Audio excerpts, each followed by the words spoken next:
मन सबसे शक्तिशाली होता है। कहा जाता है कि अगर तुम्हारी मन मजबूत है और मजबूती के साथ किसी भी काम को करना चाहोगे तो उसका परिणाम अवश्य मिलेगा। कहते हैं इसी संदर्भ में एक मैं कहानी ध्यान से सुनो। एक व्यक्ति था, वह कोई भी जब काम करता उसमें उसको विफलता ही हाथ लगती। बहुत दिनों तक ऐसा बीतता रहा, उसे कुछ सूझबूझ दिखाई नहीं देता था। किसी ने उसके नीति पर सवाल उठाता तो कोई उसे पूजा अर्चना और तांत्रिक के पास जाने की सलाह देते। एक दिन वह व्यक्ति को लगा कि आज मुझे आत्महत्या कर लेना चाहिए। फिर उसने सोचा कि मुझे कुछ लोगों ने जो बताया है कि तांत्रिक और ब्राह्मण आदि के पास जाना चाहिए, तो मैं क्यों ना जाऊं, पहले उससे मिल लूं, इसके बाद भी अगर सफलता नहीं मिलेगी तो आत्महत्या कर लूँगा। इस संदर्भ में उसने सबसे पहले जाकर एक तांत्रिक से मिला। उस तांत्रिक ने उसे बहुत सारे तंत्र मंत्र और पूजा अर्चना करने के लिए कहा। बहुत सारे सामग्री भी उसने मंगाने को कहा। उसने उस सामग्री को लाया और बहुत सारे अपने स्तर से उसने तांत्रिक पूजा की। उसके बदले उस तांत्रिक ने बहुत सारा धन आदि उससे लिया, पैसा रुपया लिया और चला गया। इसके बावजूद भी उस व्यक्ति को कोई लाभ नहीं हुआ। इसके बाद उसके ध्यान में यह बात आया कि किसी ने मुझे किसी ब्राह्मण के पास जाने को भी कहा है। मैं एक विद्वान ब्राह्मण की खोज करता हूँ और उसके पास जाता हूँ। तो उसने एक विद्वान ब्राह्मण का पता लगाया और उसके पास गया।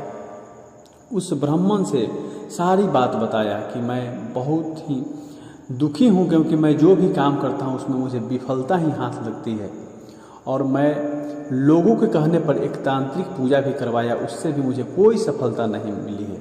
क्या आप मुझे सफलता दिलवा सकते हैं? जो मेरा दुख का कारण है उसे आप मिटा सकते हैं? तो उस ब्राह्मण ने कहा कि बिल्कुल मैं मिटा सकता हूँ। मैं जो पूजा बताता हूँ वह पूजा को तुम करो और मंत्र आदि का उच्चारण होंगे जिससे तुम्हारी कल्याण होगी। और उस ब्राह्मण, जो विद्वान ब्राह्मण था, उसने एक दिन आया और बहुत सारे जो पूजा अर्चना मंत्र आदि के साथ यज्ञ करवाया, आहुति दिलवाया। इसके बाद भी जब वो जाने लगा तो मांगा, दान मांगा और उसको दान उसने दिया उस ब्राह्मण को। इसके कुछ दिन बाद भी उसे ऐसा लगा कि मुझे इससे भी कोई फ़ायदा नहीं हुआ है। जब उसे कोई फ़ायदा नहीं दिखाई दिया तो बहुत ही पूरी तरह खिन्न रहने लगा और बहुत ही दुखित हुआ। उसने सोचा कि अब मैं क्या करूं।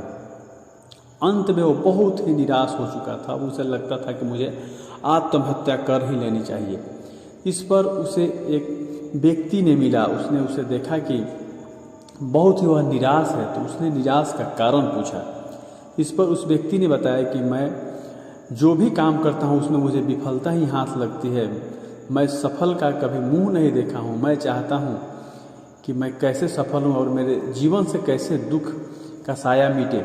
मैंने लोगों के कहने पर तांत्रिक पूजा और ब्राह्मण आदि से भी पूजा पाठ करवाया, फिर भी मुझे कोई सफलता और कोई मुझे कुछ अलग दिखाई नहीं देता, दुख में कोई कमी दिखाई नहीं देती। तो इस पर उस व्यक्ति ने कहा कि एक महात्मा तो हैं, जाकर उनसे तुम जाकर मिलो, हो सकता है कि वो तुम्हारा कल्याण कर दे। उसने उसका स्थान पूछा, जगह का नाम जानकर उसने वहाँ फौरन शीघ्र ही चल दिया।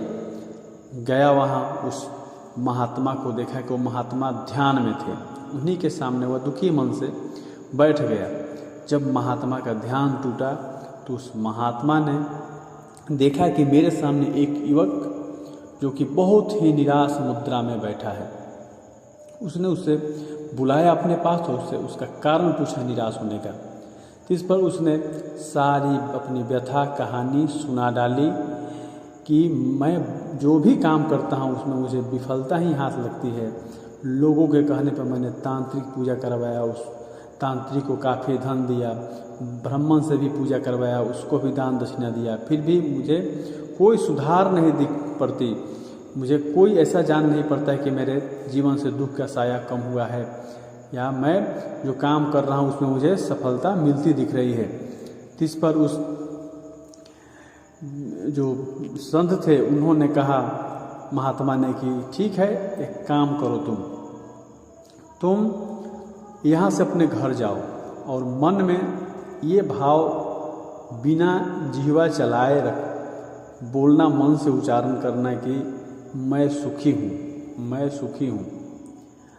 कहा कि ये कौन सी बड़ी बात है और मैं इसके लिए तुमसे कोई दान दक्षिणा भी नहीं लूँगा।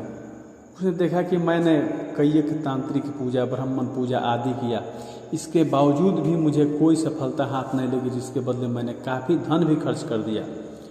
इसमें तो कोई धन की भी बात नहीं है, तो मुझे ऐसा करने से मुझे कौन सा बहुत बड़ी कठिन बात है कि मैं ये नहीं कर सकता हूँ। इस पर उसने तैयार हो गया और कहा कि हाँ बिल्कुल, मैं बहुत जल्दी ही आपको ये चीज़, एकदम छोटी सी बात है, मैं कर लूँगा। मुझे यही न कहना है कि मैं सुखी हूँ, मैं सुखी हूँ, और इसको मुझे जिह्वा से नहीं बोलना है।